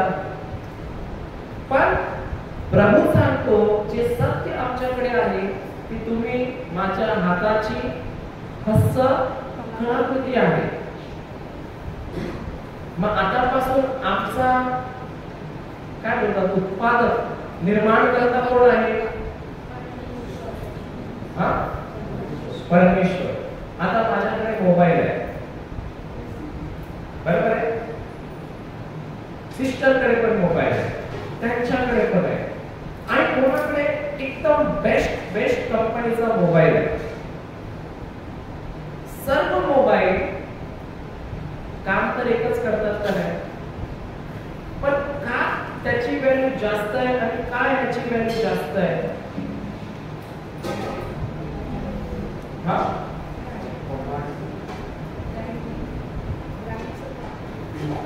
कारण ज्या व्यक्तीने त्याला बनवला त्या बनवण्याच्या याच्यावर अवलंबून आहे की ती जी वस्तू आहे त्याची किंमत काय आहे. बरोबर आहे. तर आम्हाला बनवणार कोण आहे? हा, प्रभू. मग तो कोण आहे? स्वर्गाचा राजा आहे, प्रभूंचा प्रभू आहे, आणि त्याच्यासारखं कोणी नाही.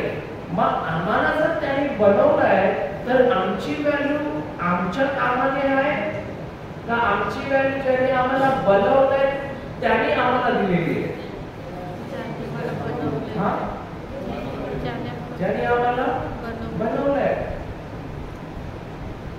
एकदा असंच झालेलं, आम्ही वसईला रिट्रीट करत होतो, तिथे कोणीतरी एक नवीन पेंटिंग आली. तर मी त्या पेंटिंग कडे बघत होतो. ती मुलगी मला एक बोलत होती आणि ती सर्च करत होती, आणि तिने सर्च केलं होती याची पेंटिंग आहे. तर मी तिला विचारलं आणि ती अचानक बोलते ही एवढी महाग नाही, बोलते ओरिजिनल नाही आहे. बोलते ओरिजिनल म्हणजे ती काय बाहेर थोडी येणार, त्याच्यामध्ये जे आहे काय तुला बाहेर थोडी येणार आहे. ओरिजिनल मध्ये काय बाहेर येतात माणसं?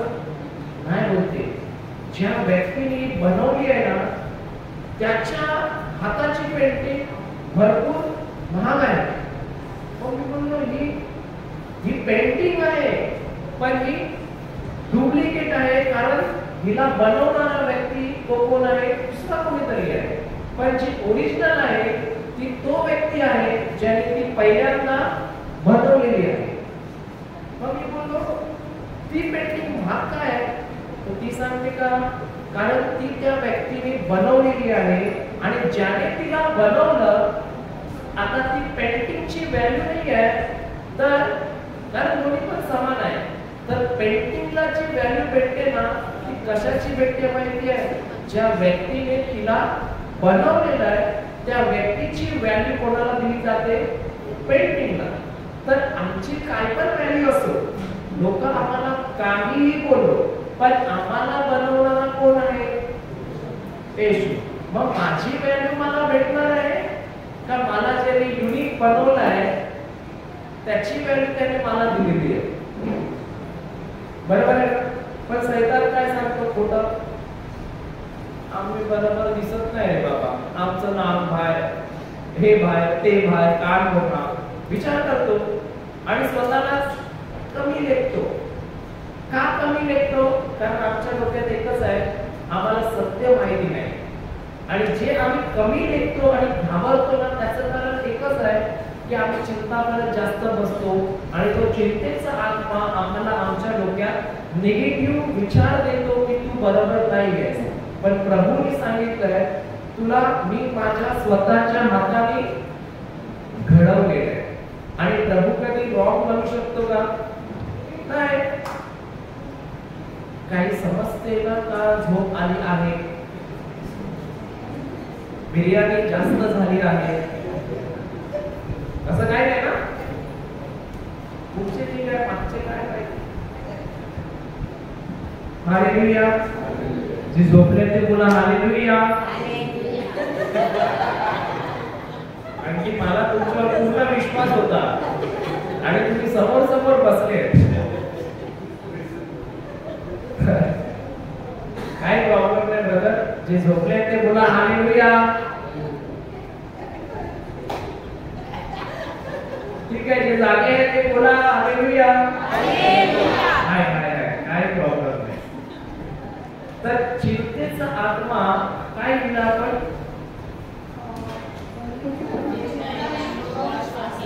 अविश्वास आहे. कारण जेव्हा एखादा माणूस चिंता करतो, तो त्याच्या डोक्यामध्ये जी मशीन आहे त्याच्यामध्ये कारी घालून त्याचा ज्यूस त्याच्या हृदयामध्ये जमा करतो आणि हा ज्यूस आता जेव्हा तो दुसऱ्याच्या समोर जातो, तोंड उघडतो, तेव्हा बाहेर निघतो कारल्याचा ज्यूस. मग कसं समजणार एखाद्या व्यक्तीमध्ये चिंता करतोय का वचन आहे? जेव्हा तो तोंड उघडणार तेव्हा समजणार कारला आहे का उसाचा ज्यूस आहे. आणि कारला असल्याचं कारण काय असू शकते की त्याने कधी वचन वाचलेली नाही, वचनाचा अभ्यास केलेला नाही, वचनाचं मनन केलेलं नाही, प्रभू येशू बरोबर त्यांनी कधी रिलेशन बनवलेलंच नाहीये. मग आम्ही जेवढं रिलेशन करणार तेवढं आमचं जे प्रॉब्लेम आहे, जी कृपा आहे ती मल्टिप्लाय होते. आणि कृपा जेव्हा मल्टिप्लाय होणार तेव्हा जो चुकीचा विचार आहे, चुकीचा विचार म्हणजे जे काही परमेश्वराच्या विरोधात आम्हाला सैतान टाकत आहे ते आमच्यामधनं येणारच नाही. कारण आता तिथे भिंत कोणाची उभी आहे? जे सत्य आहे. बरोबर आहे का काय? आता 6:25 वाचा.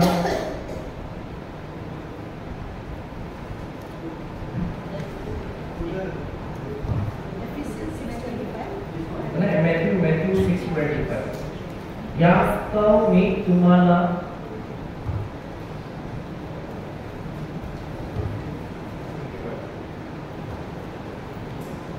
Therefore I tell you, do not worry about your life, what you will eat or what you will drink, or about your body, what you will wear. Is not life more than food, and the body more than clothing? हा, आता मला सांगा, मराठीमध्ये वाचा. यास्तव मी तुम्हाला सांगतो की आपल्या जीवाविषयी म्हणजे आपण काय खावे व काय प्यावे आणि आपल्या शरीराविषयी म्हणजे आपण काय पांघरावे याची चिंता करीत बसू नका. आता चिंता करीत बसणं आणि चिंता येणं याच्यामध्ये काय फरक आहे?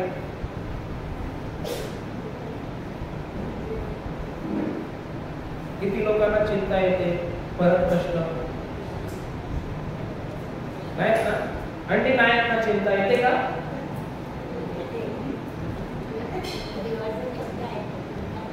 चिंता येत नाही. चिंता सर्व माणसाला चिंता येते, पण प्रभू सांगतो चिंता येणं वाईट नाही आहे, पण चिंता करत बसणं हे काय आहे? वाईट आहे. उदाहरण, आता सिस्टर तुम्ही आहे ना, आता समजा तुम्ही तिकडे मस्त बसले झाडाखाली आणि अचानक एक कावळा एक काठी घेऊन तुमच्या डोक्यावर येऊन बसला. काय कराल तुम्ही त्याला?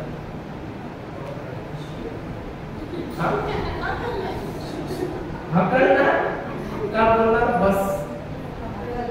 हकलणार.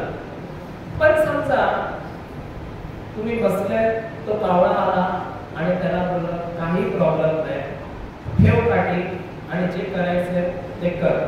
एक काठी ठेवली, आता हा गेला दुसरी काठी आणायला, परत दुसरी काठी घेऊन आला आणि दुसरी काठी पण त्याने ठेवली आणि तुम्ही दोन्ही काट्या मस्त पकडल्यात आणि असे बसलेत.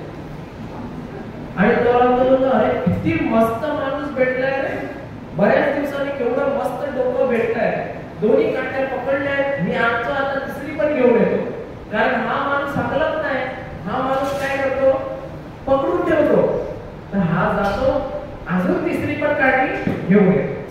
तो व्यक्ती तिसरी पण पकडून ठेवतो आणि हळूहळू एवढ्या काट्या घेऊन येतो. कारण का घेऊन येतो तो? कारण जी व्यक्तीच्या डोक्यावर काट्या ठेवल्या जात आहे ती व्यक्ती तिला कॉर्पोरेट करत आहे, बरोबर आहे, सहाय्य करत आहे, मदत करत आहे, डोक्यावर घरटा बांधताय. आता तुम्ही रस्त्यातनं जात आहे आणि काट्या जमा झाल्या आणि समजा तुमच्या डोक्यावर कावळ्याने घरटा बांधलाय आणि पिंड टाकले, कसं वाटणार? बाकीचे सगळे लोक काय बोलणार बघून? वाव,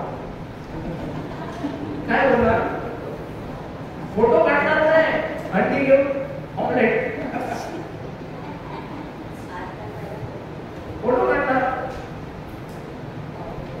पण आता कावळा आला तर तो कावळा तर येतो, पण त्याला बसवायचं का नाही बसवायचं हे कोणाच्या हातात आहे? आपल्या हातात आहे. तसंच इथे प्रभू बोलतो, चिंता तर तुम्हाला येणार, एक विचार तर येणार, मग त्याला ठेवायचं का उडवायचं हे कोणाच्या हातात आहे? पण तो आला आणि ती काठी पकडून बसले डोक्यावर, दुसरी आली, दुसरी पण बसले, तिसरी आली, तिसरी पण बसले. नंतर संध्याकाळी म्हणणार, ब्रदरला फोन लावा, डोकं दुखते. ब्रदर काय करणार आहे? काट्या कोणी पकडल्या आणि एवढे कावळे झाले डोक्यामध्ये, सगळ्या कावळ्यांनी हे केलं. आता तो माणूस चालला तुमच्या बाजूला उभा राहणार, वास येणार का नाही? काय डोकं याचं?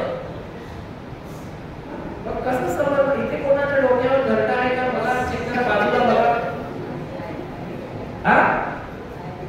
आहे काय घरटा? तुमचा घरटा असला मग ते विचार केले, ते बोलून माझं नाही होणार. मग घरटा ठेवायचं आहे. अंडी होतात, अंडी झाल्यावर दुसरे कावळे येणार, त्यांना पण राहायला जागा भेटणार. मग माणूस हळूहळू जातो डिप्रेशन मध्ये. डिप्रेशन सुद्धा काय आहे? डिप्रेशन म्हणजे फक्त तो स्वतःविषयी आणि स्वतःच्या प्रॉब्लेम विषयीच कायमचा विचार करतो, त्याला म्हणतात डिप्रेशन. दुसरं काही नाही झालेलं आहे त्याला. तो फक्त काय करत आहे? स्वतःच्या विषयी. आणि इतर कावळे येऊन बसले, त्यांना बसवलंय आणि सर्व काट्या पकडून उभा आहे. आणि आपण बोलतो त्याला काट्या काढ, तो बोलतो नाही, मला बरं वाटते.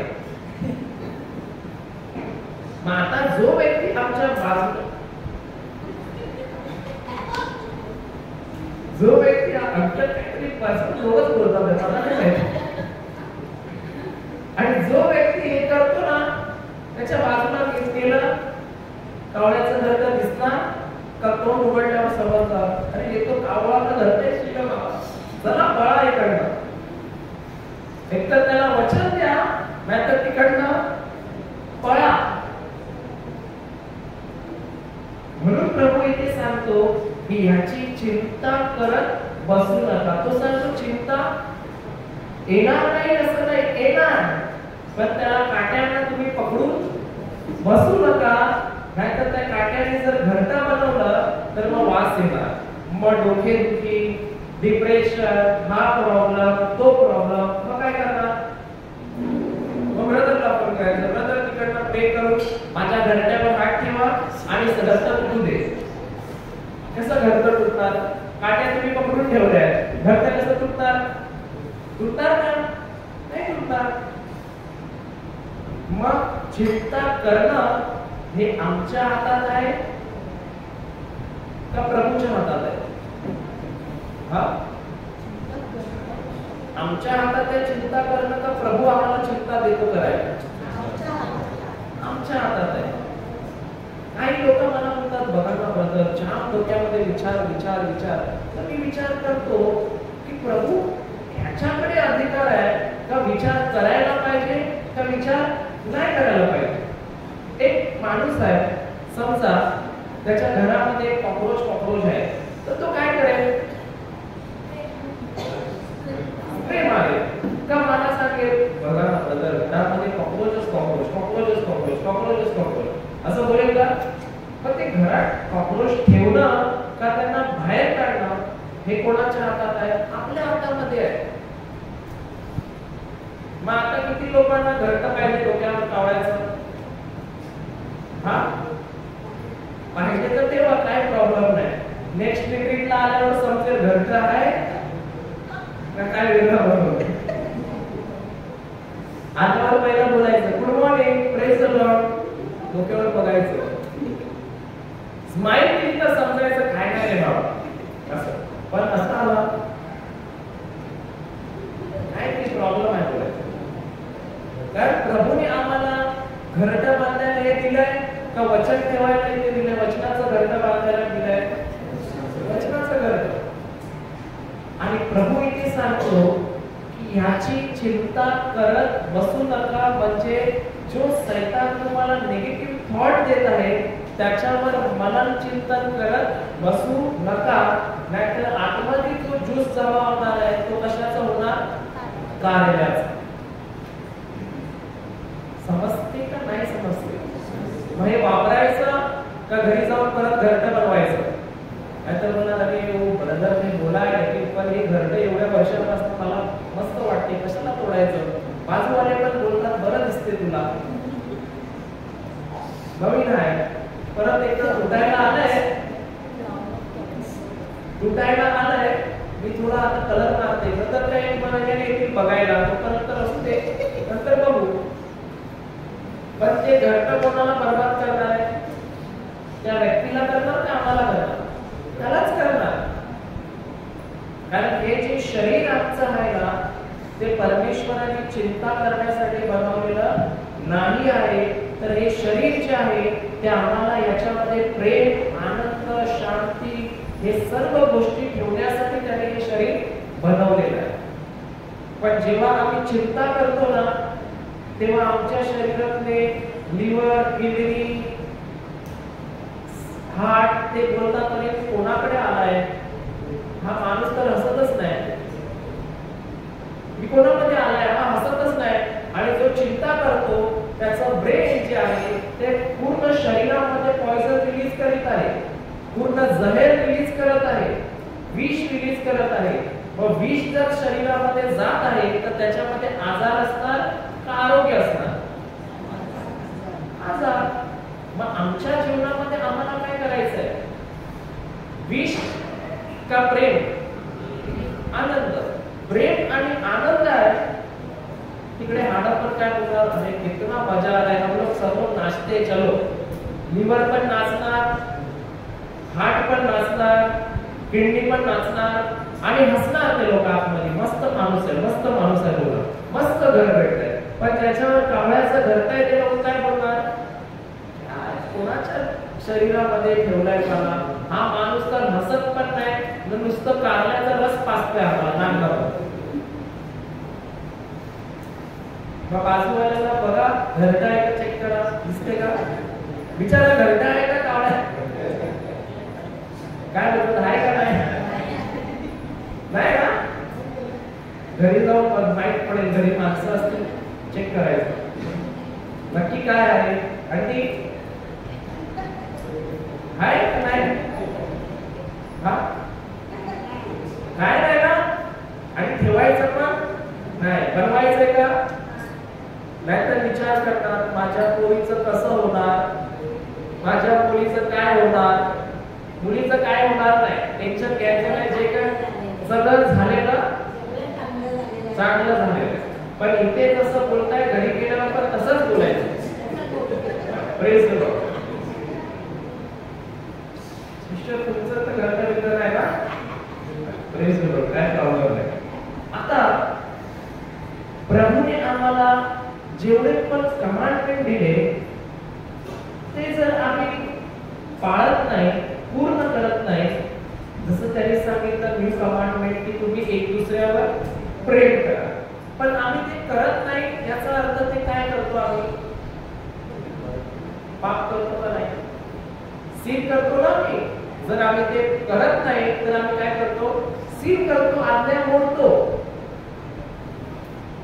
किती लोक आहेत जे बोलतात आम्ही वचनात आल्यापासून दारू सोडलेली आहे, आम्ही वचनात आल्यापासून राग करायचा सोडलेला आहे, आम्ही वचनात आल्यापासून तंबाखू सिगरेट सोडलेलं आहे. आम्ही वचनात आल्यापासून शिव्या सोडलेल्या आहेत, कारण ते केल्यावर परमेश्वराविरुद्ध काय आहे? पाप आहे. कारण त्याने आम्हाला हे करण्यासाठी घडवलंच नाही आहे आणि ऑलरेडी त्याने आमचं पाप क्रूसावर धुवून काढलेलं आहे. मग चिंता करू नका हे सुद्धा कोणत्या प्रभूने सांगितलंय? ज्याने आम्हाला सांगितलं व्यभिचार करू नका त्यानेच आम्हाला सांगितलं चिंता करू नका. मग चिंता करतो तो पण पाप करतो का नाही करत? कारण चिंता पण अविश्वास आहे का विश्वास आहे? मग चिंता करणारा व्यक्ती काय करतो? मग किती लोक रोज करतात हे? आपले सगळे आणि काय रोज सगळे घाटकोपरला चांगले लोक आहेत, ते अजिबात चिंता नाही करत. तुम्ही नाही सिस्टर, तुम्ही कुठे जाता? भांडून अंधेरी. ते अंधेरीला थोडंफार होते, घाटकोपरला अजिबात नाही, सर्व चांगले लोक. काय बरं?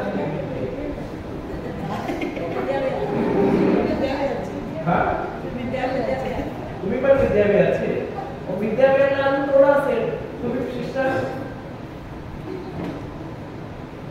तुम्ही नाही नक्की आहे का? चिंता तिकडे तिकडे मस्त झोपले, टेन्शन नाही.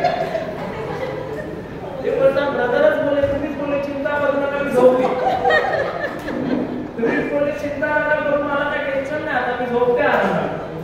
पण खरं सांगू, आज आहे ना आम्हाला शांत कुठेतरी झोप लागेल. जे आम्ही ऐकलं ना त्याच्यावर शांत झोप लागेल की अरे आम्ही एवढे वर्ष झाली कुठे सैतानाच्या बंधनामध्ये बसलो होतो आणि नाही त्या गोष्टीवर विचार करत बसलो. पण जेव्हा आता आम्हाला कळते आम्ही जे केलं ते सर्व चुकीचं आहे, कारण आम्हाला परमेश्वराने कोणाचं ज्ञान दिलंच नव्हतं, पण आता आम्हाला प्रभूने त्याचं ज्ञान दिलेलं आहे आणि आम्हाला आता कावळ्याचं घरट करायचं नाहीये.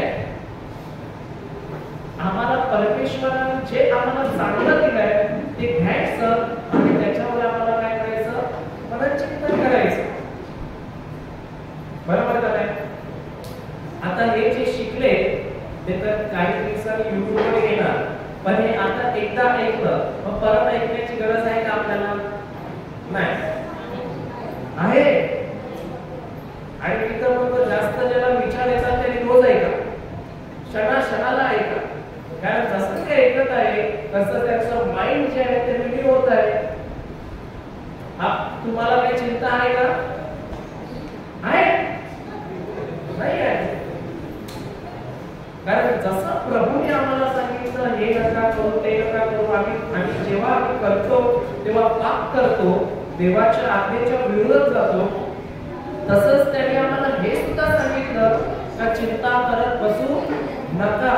म्हणजे चिंता पण अविश्वास आहे आणि बायबल सांगते जे काही विश्वासाने नाही ते पाप आहे. मग अनेक लोक बोलतात अरे मी आता काहीच चूक करत नाही, मी सगळं काही सोडून दिलंय. मी म्हणतो चिंता करायचं सोडलंय का? ते कधी सोडायचं? आणि प्रभू स्वतः सांगतो की तुम्ही सर्व त्याची चिंता त्याच्यावर टाका. त्याच्यावर म्हणजे कशी टाकायची? शरीरवर. कुठे? सरेंडर. कसं?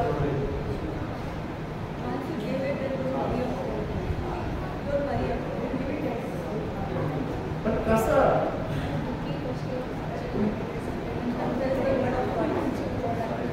पण कसं टाकणार आम्ही?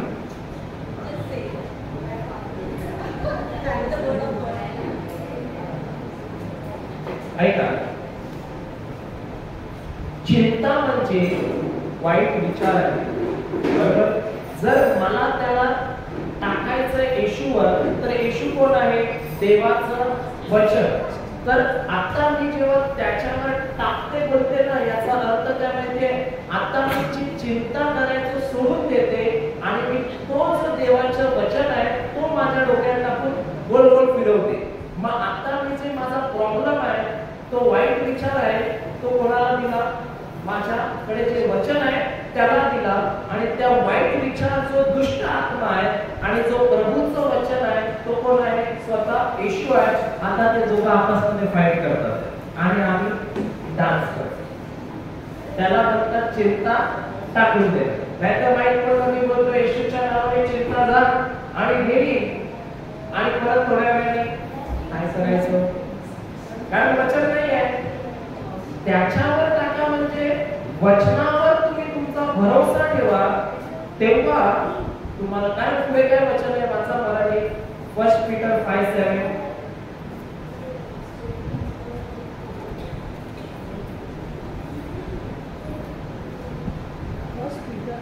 हाँ 1 पीटर 5:7. त्याच्यावर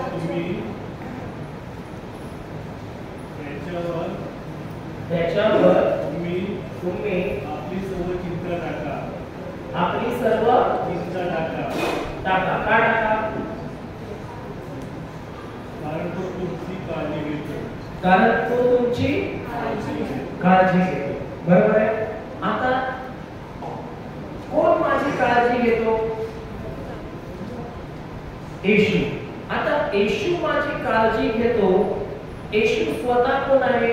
जे देवाचा शब्द आहे तो स्वतः कोण आहे? प्रभू येशू आहे. मग प्रभू येशू सांगतो की तुझी काळजी जे घेणार आहे तो कोण घेणार आहे? जे वचन आहे ते माझी काय घेणार आहे? काळजी. पण माझ्याकडे जर वचनच नाही आहे तर कोण माझी काळजी घेणार? सैतान काळजी घेणार का कलेजी काढणार?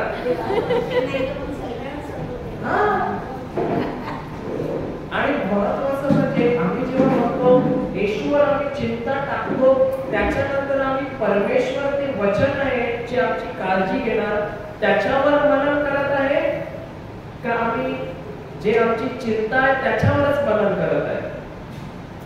इथे पण हेच गोष्ट आहे. प्रभू सांगतो जोपर्यंत तू चिंता सोडून मी तुझ्यावर जे प्रेम करतो त्याच्यावर मनन करत नाही तोपर्यंत चिंता तुझ्याकडून जाऊ शकत नाही.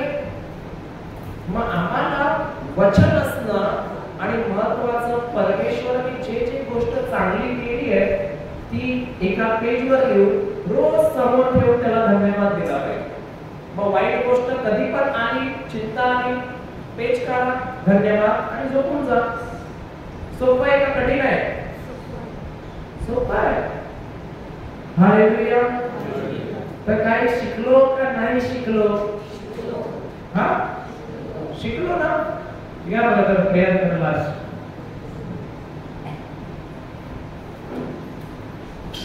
नेक्स्ट टाइमला येणार तर पहिलं मी क्वेश्चन विचारणार तुम्हाला.